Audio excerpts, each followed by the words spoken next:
What's up, everybody? I hope you guys are having a wonderful Friday. I know I am because I get to relax this whole weekend and everything along the way. But we got a few things to talk about, so let's start it off. If you guys don't know or you guys didn't watch my last video, I talked about the whole Justine Damond story.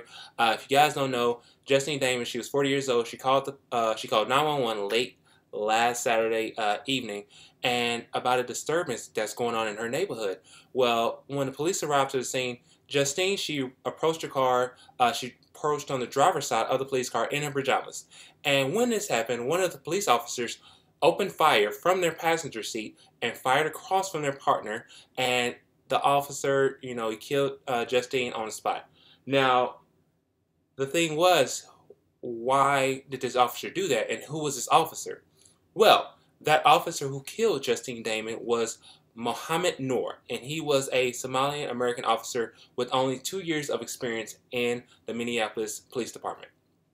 Now, with this going on, Damond, she died from a gunshot wound to the abdomen, and she was supposed to be married next month to her fiance Don Damond. And this week, on Tuesday, Noor's lawyer Thomas Plunkett, a local criminal defense attorney, issued a statement that Noor extends his condolences to the family and anyone else who has been involved by this event.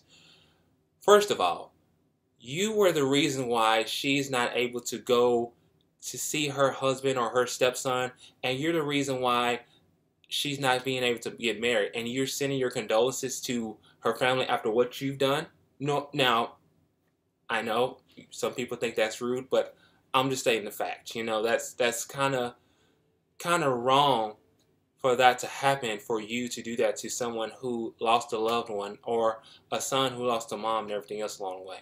Now, Justine's fiance, Don, expressed his frustration towards the police that they withheld evidence detailing information about this event. He said, "We have lost the dearest of people and we are desperate for information." Now, the tensions of this is, it's at a number of fronts. Because of this whole thing, when this all happened, apparently Mohammed was startled when Justine approached the car, and he was startled, and that was the reason why he shot and killed her on the spot. Now, they are still trying to recover, in Minneapolis.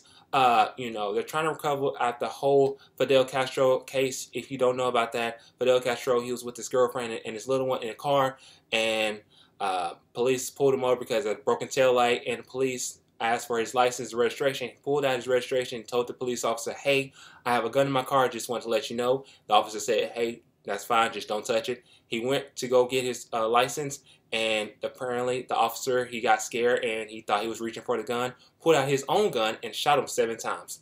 And this has actually happened on live on his body cam as well. And the officer got acquitted for that. And it's just sad and ridiculous to hear that police officers who are out there killing people for no reason are getting acquitted. Well, let me back up on when I said that. People who are getting killed for doing something that they didn't basically do. So Fidel Castro, he didn't do nothing. All he was trying to do was reach his license and registration, and yet this police officer killed him on the spot. Same goes as for Justine Damond. Now, continuing on, Police Chief Janet Harutu, she admitted that Justine's death at the hands of the police officer has now made people scared to call 911. And this really is like a scary thing to happen. You call somebody, say, "Hey, something's going on in my house," or "Somebody's in my neighborhood, something going on." Police arrive, and all of a sudden you get scared, or police get scared and they shoot you. That's the kind of thing that scares people. I understand along with that too.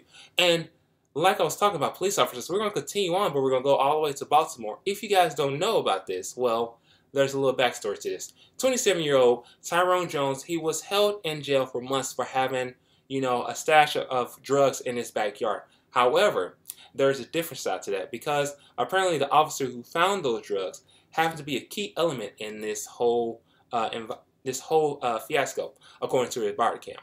Now, the officer who found the drugs was Richard Pinero. And according to the recording that was on January 24th, you can actually see Pinero. He's actually picking up a can, and inside the can there was drugs in it.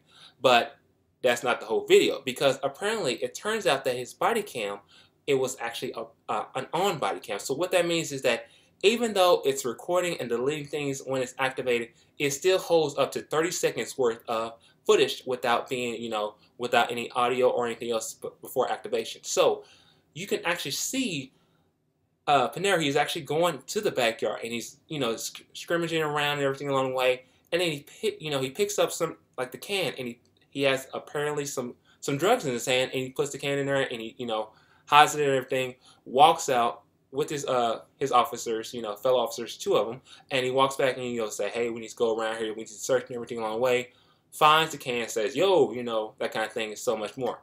Now, this is like so corrupted, and that's so crooked for him to do that, and I just don't get this, and apparently they were talking about, oh, they found the drugs earlier, but, they didn't activate their body cams and everything along the way. My thing is, if you saw the drugs and everything along the way, why didn't you activate your camera and, go, say, hey, we found the drugs and everything, but instead of reenacting the whole incident, everything along the way. Now, Duty Baltimore Police Commissioner Kevin Davis says that this is a serious allegation of police misconduct. Now, the officer is being questioned. Well, he has been fired because, with Panera's involvement in police department, he's actually being questioned for his involvement with 53 open cases. So, that's kind of thing and everything along the way. Now, the other 2 colleagues who are with him are on administrative leave. So what do you guys think about this whole case? Do you think that the officer was in the right or was he in the wrong for doing that? With the whole Tyrone Jones case, it actually got dropped because of this event and everything else along the way. But what do you guys think about that? But moving on, we're going to talk about John McCain. If you guys don't know John McCain, he is the Arizona Republican senator and a warrior politician who bears the scars of a lifetime of military. And he is actually fighting the toughest battle known to everyone in life, and it's cancer. Yes, a recent appointment with his doctor, McCain said that he was feeling a little bit foggy and he was not quite as sharp. And, the doctor ran a few scans and he ran a few MRI scans, and it showed that McCain has primary glioblastoma. So it's actually an aggressive brain cancer, and about 12,000 cases are going on each year. It's like 12,000 new cases a year, and it happens to people over 55. And because of this, only 4% have lived past 5 years, and the average lifespan there is between 12 to 14 months, with an almost 100% fatal rate. Now, the doctors were able to remove 100% of the tumor, but they still want McCain to, be safe and everything on the way, come back, rest and everything, just to make sure that it's not, reoccurrence or anything else along the way. And when heard about this, President Trump, and again, I know I don't like saying those words, but Trump and Obama, they, gave support to McCain. Trump tweeted that his wife and him are sending his thoughts and prayers to Senator McCain and his family.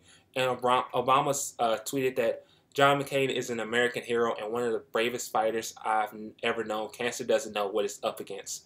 Give it hell, John. So it's good how people are coming together and, supporting one another. And then you got those people who are out there who think, oh, this is happening. I am so happy because there is a person out there. Her name is Caitlin Johnston. And she is a journalist who wrote the article, Please Just Fucking Die Already. And it's talking about how she just wants John McCain to die and how big of a douche he is and everything along the way. And, it's so much going on because, yes, he went against Obama and everything along the way. People thought there was going to be a ton of fights and everything along the way, but not as much because, people, were afraid of Obama. They thought that he was like a race. He was Muslim and everything along the way. But, John McCain, he's an honest man. He fought for him. He said, no, Obama, he's a good man and everything along the way. But watch this clip real fast talking about what I'm talking about, and you'll see what I mean. I got to ask you a question. I do not I can't trust Obama. I have read about him, and he's an Arab. He is not. No? No, ma'am. He's a decent family man, citizen that I just happen to have disagreements with on fundamental issues, and that's what this campaign is all about. He's not. Thank you. So yeah, you can see that he's a good man. You know, he's out there, he's fighting for us, and he's fighting for the country and everything along the way.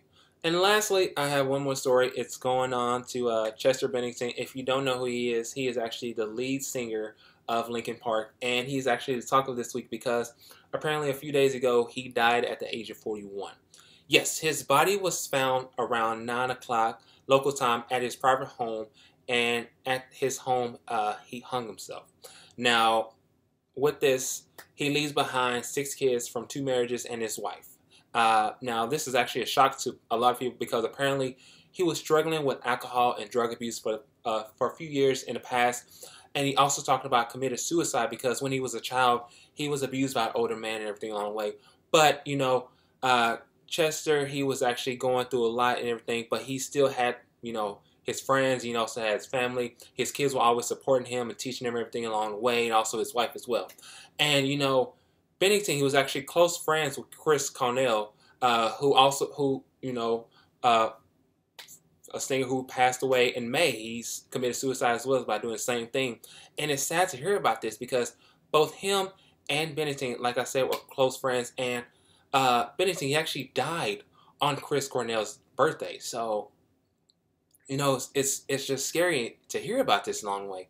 And you have Chester's widow, Talinda, today, apparently her Twitter account was hacked by somebody, and on her Twitter account and on any other social media, it was saying how happy she was that her husband has died and everything along the way. But you know that that's not true because if, you know, you're hearing that your husband hung himself, you know, you are dealing with emotion, grief, and everything along the way. And so it's just, you know, scary to hear about, you know, if you have friends who are thinking about committing suicide and everything along the way, and, you know, someone is not always there for them. But let me tell you guys this.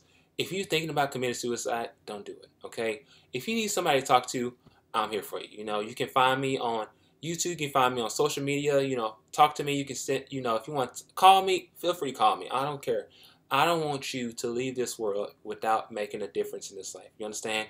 And with that, you know, you guys mean a lot to me. For you guys who watch my videos, you guys, thank you so much for that. And I love you guys no matter what.